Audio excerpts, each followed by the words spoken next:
अस्सलाम वालेकुम। बेटा इम्पॉर्टेंट पेपर का 2026 का हमारे पास क्वेश्चन नंबर 1 मौजूद है। Calculate the projection of B vector along A vector when A vector is equals to this value and B vector is equals to this value.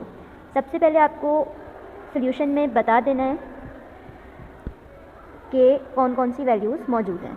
तो आपको पता है पहली वैल्यू आपके पास ए वेक्टर की मौजूद है और वो वैल्यू क्या है, vector i minus 2j plus 3k। Then second value आपके पास मौजूद है वेक्टर बी की और वो क्या है, 3i minus J minus 5k।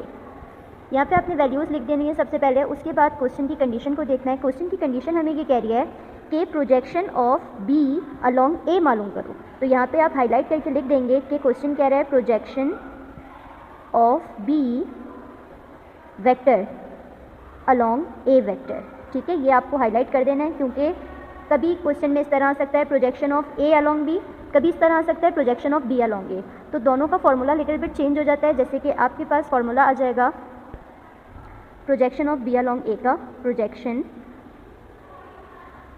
Of B along a, और फॉर्मूला इसका क्या होता है, इसका फॉर्मूला होगा ए डॉट बी, यानी कि दोनों मल्टीप्लाई हो रहे हैं, डिवाइडेड बाय मैग्नीट्यूड ऑफ ए, यानी कि जिस पर अलॉन्ग कर रहा है नीचे उसका मैग्नीट्यूड निकालते हैं। अगर यहाँ पे होता projection of A along B, B पे अगर रिलाई कर रहा होता तो आप नीचे मैग्नीट्यूड बी का निकालते हैं। ठीक है, अब इस फॉर्मूले के मुताबिक हम क्या करेंगे, वैल्यूज़ पुट करेंगे। फॉर्मूला आपके पास है A vector into B vector divided by magnitude of vector ए।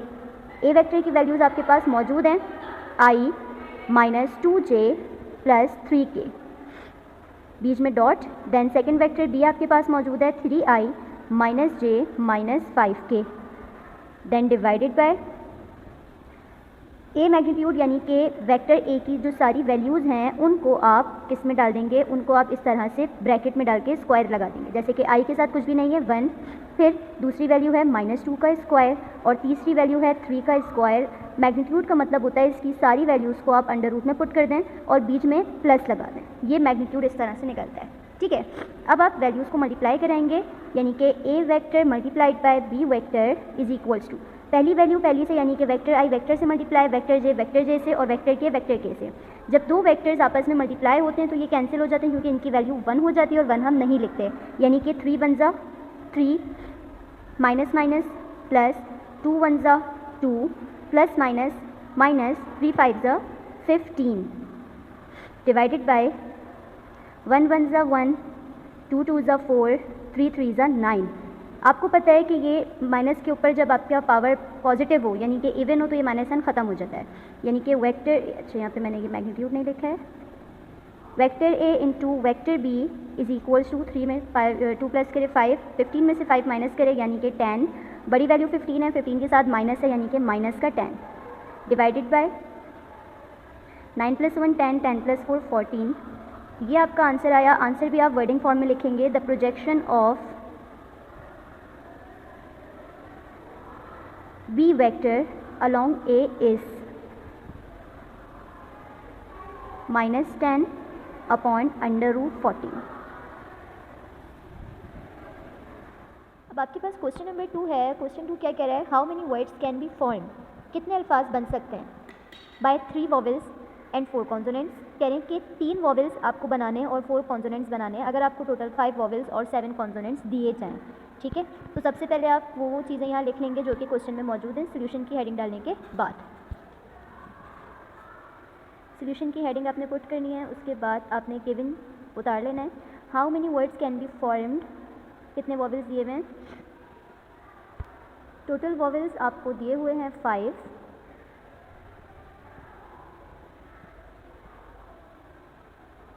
और टोटल कॉन्सोनेंट्स आपको दिए हुए हैं 7। ठीक है, ये आपने टोटल की क्वांटिटी यहाँ पे लिख दी है। उसके बाद आपने देखा कि अगर वो पूछ रहा है मैं तुम्हें 3 वॉवेल्स बनाने को दूँ और 4 कॉन्सोनेंट्स बनाने को दूँ, यानी कि इतना मैं तुम्हें क्वांटिटी बोलूँ कि इतना बनाना है, तो आप सेलेक्टेड लेटर्स लिखेंगे कि भाई कितने सेलेक्टेड लेटर्स हैं। तो सेलेक्टेड लेटर्स आपके पास हैं 3 वॉवेल्स हैं और 4 कॉन्सोनेंट्स हैं, यानी कि सेलेक्टेड लेटर्स आपके पास टोटल आ रहे हैं 7। 7 के साथ आप लगा देंगे फैक्टोरियल। ठीक है, अब आपने फैक्टोरियल, आपको पता चल गया कि भाई कम्बिनेशन का जिक्र हो रहा है, फॉर्म का जिक्र हो रहा है, इतने में से इतने बनाने, इतने में से इतने बनाने, तो यहाँ पे आपको पता होना चाहिए कि कम्बिनेशन फार्मूला पुट करना है। कम्बिनेशन फार्मूला क्या होता है वो हम अभी लिखते हैं। कॉम्बिनेशन फार्मूला क्या होता है, N C R is equals to N factorial upon R factorial into N minus R का होल फैक्टोरियल। ठीक है, ये आपके पास आ गया फार्मूला। अब कितने वर्ड्स आपको बनाने हैं, आपने यहाँ वर्डिंग की सूरत में बता देना। अच्छा, एक चीज़ ध्यान में रहे, मैथ्स में जब भी वर्डिंग वाला सवाल होना तो उसका आंसर आप तकरीबन वर्डिंग में ही शो करते हैं। आपने बता दिया भाई, a word of 3 vowels and कितने कॉन्सोनेंट्स बनाने, 4 कॉन्सोनेंट्स इस फॉर्म, मतलब कि हम इतने बनाएंगे इस फॉर्म। सही है, तो 3 कितने में से, 5 में से बना रहे हैं, तो ये हो जाएगा 5 इंटू 3, यानी कि 5 वॉवेल्स में से 3 बनाने, एंड 7 कॉन्सोनेंट्स में से आपको 4 कॉन्सोनेंट्स बनाने। अब हम इसका फार्मूला अप्लाई कर देंगे, जिस तरह का फार्मूला है उस तरह से वैल्यू। अच्छा, हमेशा ऊपर वाली वैल्यू n की होती है, नीचे वाली वैल्यू r की होती है। अगर फार्मूले के मुताबिक इसको हम ओपन करें तो ऊपर आ जाएगा n यानी 5 फैक्टोरियल, नीचे आ जाएगा r यानी 3 फैक्टोरियल, n माइनस r का फैक्टोरियल। ठीक है, फिर नेक्स्ट क्या है, 7 factorial divided by 4 factorial, 7 minus 4 factorial. अच्छा, फैक्टोरियल ओपन करने का तरीका क्या होता है, ये मैं साइड में थोड़ा सा आपको डिफाइन कर रही हूँ। फॉर एग्जांपल, आपके पास है 3 फैक्टोरियल। फैक्टोरियल का मतलब यही होता है कि वैल्यू को उसके पीछे वाली वैल्यू तक ले जाओ जहाँ तक जा सकती है। जैसे कि 3 से पहले आता है 2, 2 से पहले आता है 1, यानी कि 3 फैक्टोरियल को हम इस तरह से ओपन करते हैं, 3 मल्टीप्लाई बाय 2 मल्टीप्लाई बाय 1। अगर 4 फैक्टोरियल हो तो 4 multiply by 3 multiply by 2 multiply by 1, इस तरह से आप फैक्टोरियल को ओपन करते हैं। ठीक है, अब यहाँ 5 फैक्टोरियल है, तो 5 फैक्टोरियल को हम नीचे वाली जो वैल्यू है ना r की, वहाँ तक ओपन करेंगे सिर्फ। जैसे कि 7 फैक्टोरियल है, उसको 1 तक नहीं ओपन करना, नीचे वाली वैल्यू तक ओपन करना है सिर्फ, यानी 5 मल्टीप्लाइड बाय 4 मल्टीप्लाइड बाय 3, यानी कि आपने सिर्फ नीचे वाली वैल्यू तक ओपन करा है। उसका रीज़न ये है कि नीचे जाके हम इस 3 फैक्टोरियल से इसको कैंसिल कर देंगे। ठीक है, 5 में से 3 माइनस करें, 2 बचा, फैक्टोरियल दे दिया 2 को, फिर 7 को ओपन करें, 7 multiply by 6 multiply by 5 multiplied by 4, मज़ीद नहीं ओपन करेंगे, क्यों, क्योंकि ये वाला 4 इससे कैंसिल हो जाएगा। 4 फैक्टोरियल, 7 में से 4 माइनस करें, 3 फैक्टोरियल। ठीक है, अब ये 3 फैक्टोरियल सेम था, कैंसिल कर दिया, ये आपके पास सेम था 4 और 4, ये आपने कैंसिल कर दिया। जो वैल्यूज़ मल्टीप्लाई हो रही हैं वो एक साथ लिख लेंगे, 5 4 20 अपॉन 2, 5 4 20। अच्छा, 2 का फैक्टोरियल खोला तो 2 1 2 ही होता है, तो आपने डायरेक्ट 2 लिख देना है। ठीक है, फिर डॉट मतलब मल्टीप्लाई, 7 6 42, 42 5 210। 3 का फैक्टोरियल खोलेंगे, मैंने खोल के दिखाया था, 3 2 6 6 1 6, यानी 3 फैक्टोरियल का आंसर होगा 6। इसकी कटिंग कर लिया आपने, 2 1 2, 2 10 20, 6 1 6, 6 35 210, यानी कि एक आंसर आपके पास बच रहा है 10, डॉट का मतलब मल्टीप्लाई, एक आंसर आपके पास बच रहा है 35, यानी कि इसका होल आंसर आपके पास आ गया 350। मैंने पहले ही बताया था कि ये आपने जो वॉवेल्स लिखे थे, कॉन्सोनेंट्स लिखे थे, ये क्वेश्चन में गिवन थे। सेलेक्टेड लेटर्स यानी कि जो हमने प्लस करके टोटल बनाए, यानी कि 7 फैक्टोरियल। अब 350 को हम 7 फैक्टोरियल से करा देंगे multiply, then 350 multiplied by 7 factorial. इसको इस तरह लिखें या फिर फैक्टोरियल को पूरा खोल दें, बात एक ही है, यानी कि 7 multiplied by 6 multiply by 5 multiplied by 4 3 2 1, क्योंकि फैक्टोरियल का मतलब ये होता है वैल्यू को बैकवर्ड में खोलते चले जाएं मल्टीप्लिकेशन फॉर्म में। आप इन दोनों को मल्टीप्लाई करा देंगे तो आपके पास टोटल कितने words, 1764000 words are formed by, आपको पता है कितने वॉवेल्स में से, 5 vowels and 7 consonants, 5 vowels and 7 consonants. तो ये आपका हो गया होल आंसर। मैं पहले ही बता चुकी हूँ, जो क्वेश्चंस आपके पास वर्डिंग फॉर्म में दिए हुए होते हैं उनके आंसर्स आपको वर्डिंग फॉर्म में ही पुट करने होते हैं। अब क्वेश्चन नंबर 3 आप लोगों के पास मौजूद है, solve the simultaneous linear equation, और आपको इस तरह से 2 इक्वेशंस दी हुई हैं और क्वेश्चन के आखिर में कह रहे हैं कि z एंड w की वैल्यू निकाल के दिखाएं। ठीक है, सोल्यूशन की हेडिंग सबसे पहले पुट करने के बाद आप क्वेश्चन के अंदर जो 2 इक्वेशंस मौजूद हैं वो उतार लेंगे। पहली इक्वेशन है 3z plus 2 plus iota w is equals to 11 minus iota. दूसरी इक्वेशन है 2 minus iota z minus w is equals to 1 plus iota. अब z और w की वैल्यू निकालनी है तो सबसे आसान तरीका यही है कि कुछ इस तरह किसी से मल्टीप्लाई कराया जाए कि दो चीज़ों के कांस्टेंट सेम हो जाएं। देखो भाई, एक वैल्यू है z के साथ ये रही, एक वैल्यू है w के साथ ये रही, और एक वैल्यू अकेली है। जैसे कि हम क्वाड्रेटिक में करते थे कि एक एक्स स्क्वायर वाली वैल्यू है, एक x वाली वैल्यू और एक अकेला कांस्टेंट होता था। तो अगर हम थोड़ा सा देखें, हम आसानी किस तरफ नज़र आ रही है, इसको कह दिया इक्वेशन नंबर 1, इसको कह दिया इक्वेशन नंबर 2। अगर मैं इक्वेशन 2 को 2 प्लस आयोटा से करा दूँ मल्टीप्लाई, तो ये 2 प्लस आयोटा w के पास भी आ जाएगा, और ये 2 प्लस आयोटा w के पास पहले से है, तो ये नीचे आके कैंसिल हो सकता है। ठीक है, तो सबसे पहले मल्टीप्लाई करा देते हैं कि multiply equation 2 by 2 plus iota. ठीक है, 2 प्लस आयोटा से मल्टीप्लाई करा दिया तो ये हो जाएगा इक्वेशन 2 क्या है, equation 2 becomes 2 minus iota 2 plus iota. अच्छा, मल्टीप्लाई जब कराते हैं तो सारी वैल्यूज़ मल्टीप्लाई होती हैं, ये रूल है z। फिर माइनस w से करवाया तो 2 प्लस आयोटा w, फिर is equals to 2 plus iota minus 1 plus iota. ठीक है, तीन वैल्यूज़ थी, 1 2 3, तो तीनों को 2 प्लस आयोटा 2 प्लस आयोटा और 2 प्लस आयोटा इस तरह से करके दे देते हैं। ये है मल्टीप्लाई कराने का रूल। अब इसको सॉल्व करते हैं जल्दी जल्दी। 2 2 ज़ा 4, 2 आयोटा ज़ा 2 आयोटा, आयोटा 2 ज़ा 2 iota, minus plus minus iota iota ज़ा आयोटा स्क्वायर, बाहर आ गया z। फिर माइनस, इसको मल्टीप्लाई नहीं करा सकते क्योंकि w की वैल्यू है, तो 2 plus iota as it is. फिर 2 1 ज़ा 2 माइनस का 2 आयोटा ज़ा 2 आयोटा, आयोटा 1 ज़ा आयोटा प्लस आयोटा आयोटा ज़ा आयोटा स्क्वायर। ये आपने मल्टीप्लाई कराया, इसको मज़ीद सॉल्व करें तो प्लस से माइनस कैंसिल हो रहा है, 4 माइनस आयोटा स्क्वायर बचा, इसके साथ z के साथ, फिर माइनस 2 प्लस आयोटा w बचा, और इसको सॉल्व करें अगर तो माइनस 2 में से 1 माइनस करेंगे 1 बचेगा, 1 लिखते नहीं है, यानी कि 2 आयोटा में से आयोटा माइनस करा, सिर्फ आयोटा बचा, प्लस आयोटा स्क्वायर। आपको अच्छे से पता है कि आयोटा स्क्वायर माइनस 1 के बराबर है, तो जहाँ जहाँ आयोटा स्क्वायर है वहाँ माइनस 1 पुट कर देंगे। 4 माइनस आयोटा स्क्वायर की जगह माइनस 1, बाहर बचा z। फिर 2 प्लस आयोटा w, फिर minus 2 plus iota iota square की जगह minus 1, 4 minus minus plus 1 z, 2 plus iota w minus 2 plus iota plus minus minus 1। मज़ीद सॉल्व करो तो आंसर कुछ इस तरह बन रहा है, 4 plus 1 5z minus 2 plus iota w is equals to, एक कॉम्प्लेक्स नंबर है और 2 रियल नंबर हैं, तो हमेशा रियल नंबर आपस में सॉल्व होते हैं, कॉम्प्लेक्स नंबर आपस में, कॉम्प्लेक्स नंबर को अकेला लिख दिया, माइनस माइनस प्लस 2 में 1 प्लस करा 3, बड़ी वैल्यू के साथ माइनस है यानी कि माइनस का 3 और प्लस का आयोटा। ठीक है, ये इस तरह से हो गया। अब ये हमारे पास बन गई इक्वेशन नंबर 3, क्योंकि हम ऑलरेडी 2 इक्वेशंस को नाम दे चुके हैं, तो इसको हमने कह दिया इक्वेशन नंबर 3। अगर अब हम गौर से ज़रा इक्वेशन 1 को देखें, 2 प्लस आयोटा है इसके पास, और हमारे पास इक्वेशन 3 में भी 2 प्लस आयोटा आ गया, तो अगर मैं इन दोनों को प्लस करवा दूं तो ये 2 प्लस आयोटा माइनस का और 2 प्लस आयोटा प्लस का कैंसिल हो जाएगा। तो यहाँ पे आपने लिख दिया ऐड इक्वेशन 1 एंड इक्वेशन 3। ठीक है, इक्वेशन 1 आपके पास क्या है, 3z plus 2 plus iota w is equals to 11 minus iota.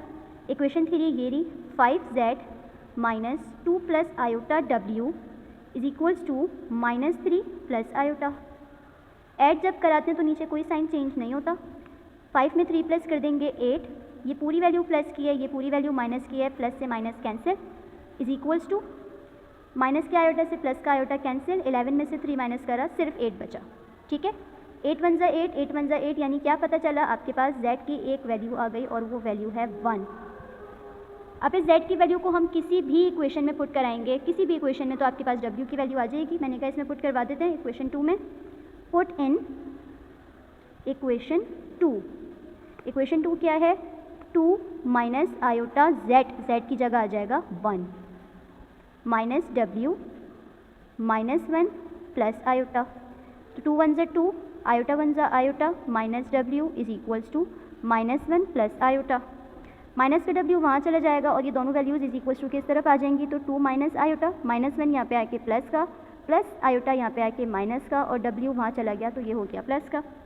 Minus के आयोटा से प्लस का आयोटा कैंसिल, सॉरी कैंसिल नहीं हो सकता क्योंकि दोनों तरफ माइनस है। सबसे पहले आप रियल नंबर सॉल्व कर लें, 2 + 1 3 माइनस माइनस प्लस, यानी कि आयोटा में आयोटा प्लस करा 2 आयोटा और आपका साइन माइनस का लगेगा कॉमन में, तो W का एक आंसर आ गया 3 - 2 आयोटा। ठीक है, Z का आंसर ऊपर आ गया था 1 और W का आंसर आ गया 3 - 2 आयोटा।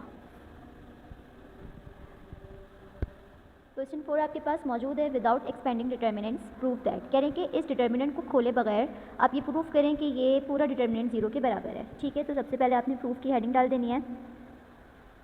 क्वेश्चन अगेन उतार लेना, मैं यहीं पे उतार रही हूँ 1 1 1 A B C B + C C + A + B। आपने लेफ्ट हैंड साइड ले लिया है, इसको आप सॉल्व करेंगे। तो सबसे पहले मैं कह रही हूँ ये कॉलम 1 है पूरा, ये कॉलम 2 है और तीसरा कॉलम 3 है। तो कॉलम 3 को मैं ऐड करा देती हूँ कॉलम 2 के अंदर। तो आपने यहाँ लिख देना है एडिंग कॉलम 3 इनटू कॉलम 2। ठीक है, तो आपके पास लेफ्ट हैंड साइड क्या हो जाएगी 1 1 1, देन A आपने कॉलम इसमें ऐड करवाया यानी कि +BC, फिर ये B था इसमें ऐड करवाया तो ये भी सेम हो जाएगा A + B + C, इसको आपने ऐड करवाया तो ये भी सेम हो जाएगा A + B + C, और तीसरा कॉलम अपनी जगह एज इट इज़ रहेगा। ठीक है, अब आपने देखा कि कॉलम 2 जो हमारे पास है वो तीनों वैल्यूज सेम आ रही हैं। तो जब आपके पास वैल्यू इस तरह से सेम आ रही हो उसको हम कॉमन ले लेते हैं। तो कॉमन ले लेते हैं भाई, taking A + B + C common from C2, यानी कि कॉलम 2 में से हमने क्या ले लिया है कॉमन ले लिया है। तो left hand side is equals to common बाहर आ जाता है A + B + C बाहर आ गया, अंदर क्या बचा 1 1 1। जब ये तीनों वैल्यूज़ बाहर आ गई तो इनकी जगह भी आपके पास सिर्फ 1 1 और 1 बचेगा। आखिर में क्या वैल्यू बची B + C C + A + B। अब मैट्रिसेस चैप्टर की एक प्रॉपर्टी है जो कि है प्रॉपर्टी 3, यहाँ पे हम वो अप्लाई कर रहे हैं, यहाँ हमने शो कर दिया है बाय यूजिंग प्रॉपर्टी 3। मैं प्रॉपर्टी 3 बता भी देती हूँ क्या है हाथ के हाथ, कि इफ़ एनी ऑफ 2 rows और कॉलम आर आइडेंटिकल, आइडेंटिकल कहते हैं सेम को, देन डिटर्मिनेंट विल बी 0। यानी कि क्या कह रहा है कि जब कभी भी या तो 2 रॉज या तो 2 कॉलम आपके पास सेम नंबर्स के होंगे तो वो पूरा डिटर्मिनेंट 0 हो जाता है। ठीक है, अब देखें हमारे पास कॉलम 1 सब 1 है और कॉलम 2 1 है, यानी कि सेम वैल्यू आ रही है, यानी कि ये पूरा डिटर्मिनेंट किसके बराबर हो गया 0 के बराबर हो गया। तो left hand side is equals to 0, right hand side पे ऑलरेडी आपके पास 0 था, then right hand side is equals to left hand side proved. अब आपके पास क्वेश्चन नंबर 5 कह रहा है find the unit vector which is orthogonal to both the vectors A and B। तो सबसे पहले आप बता देंगे कि भाई बोथ वेक्टर्स ऑर्थोगोनल। ठीक है, A आपको दिया हुआ है, वेक्टर A कितना है I - 2j + 3k, I - 2j + 3k, और वेक्टर B आपको कितना दिया हुआ है 3i - 2j + k। अब आपने बताया कि अगर दोनों vectors if vector A and vector B are orthogonal, तो यूनिट वेक्टर आपको मालूम करना है। तो यूनिट वेक्टर का फॉर्मूला आपके पास क्या है, then unit vector is equal to, 2 vectors का जिक्र है तो ऊपर लगता है क्रॉस प्रोडक्ट और नीचे लगता है उसी क्रॉस प्रोडक्ट मैग्नीट्यूड के अंदर। ठीक है, यानी कि हमें ये 2 वैल्यूज़ मालूम करनी है। तो सबसे पहले A क्रॉस B अगर हम मालूम करें तो A क्रॉस B किस तरह पुट करेंगे, इस तरह डिटर्मिनेंट में आ जाएगा। पहली वैल्यू हमेशा तीनों वेक्टर्स होते हैं, vector I, vector J, vector K। फिर A की वैल्यू आ जाएगी ये रही I यानी कि 1, J की वैल्यू है -2, K की वैल्यू है 3। इसी तरह B की वैल्यू में पहली वैल्यू 3, दूसरी -2, तीसरी 1। ठीक है, तो इसको हम क्या निकाल लेंगे, इसका क्रॉस प्रोडक्ट निकालेंगे। क्रॉस प्रोडक्ट निकालने का क्या तरीका होता है, पहली वैल्यू इस तरह से आती है उसका मज़ीद डिटर्मिनेंट बन जाता है, दूसरी वैल्यू आती है बीच में, मज़ीद उसका डिटर्मिनेंट है, फिर तीसरी वैल्यू है और आपके पास ऑल्टरनेट साइन लगते हैं। जैसे इसके साथ कुछ नहीं है, प्लस है, तो इसके साथ आएगा माइनस और तीसरे वाले के साथ फिर से आ जाएगा प्लस। ये ऑल्टरनेट होता है प्लस माइनस प्लस। अब अगर आई का पूरा कॉलम और रो छुपा दें तो ये 4 वैल्यूज़ बच रही हैं, -2, -2, 3, 1। जे का अगर पूरा कॉलम और रो छुपा दें तो आपके पास ये वैल्यूज़ बच रही हैं 1, 3, 3, 1। इसी तरह अगर के का पूरा कॉलम और रो छुपा दें तो आपके पास 4 वैल्यूज़ बच रही हैं 1, 3, -2, -2। मज़ीद इसको सॉल्व करेंगे, आई को बाहर ही रखना है, 2 1 ज़ा 2 माइनस का, 3 2 ज़ा 6। अच्छा, रूल कहता है यहाँ पे एक माइनस लगेगा और एक माइनस पहले से 2 के पास मौजूद है, तो माइनस माइनस हो गया प्लस। फिर 1 1 ज़ा 1, 1 1 ज़ा 1, 3 3 ज़ा 9, यहाँ पे लग गया रूल का माइनस। फिर प्लस क्या बचा आपके पास, के, 1 2 ज़ा 2, 3 2 ज़ा 6, एक रूल का माइनस है और एक 2 का माइनस है, तो माइनस माइनस हो जाएगा प्लस। द वैल्यूज़ को प्लस माइनस कर लेना है, तो A cross B is equals to vector I, 6 में से 2 माइनस करे 4 बचा, वेक्टर जे 9 में से 1 माइनस करे 8 बचा, लेकिन माइनस का क्योंकि बड़ी वैल्यू माइनस की है। वेक्टर के 6 में से 2 माइनस करे 4 बचा, तो आपके पास ए क्रॉस बी का आंसर कुछ इस तरह आ रहा है, 4i minus minus plus 8j plus 4k।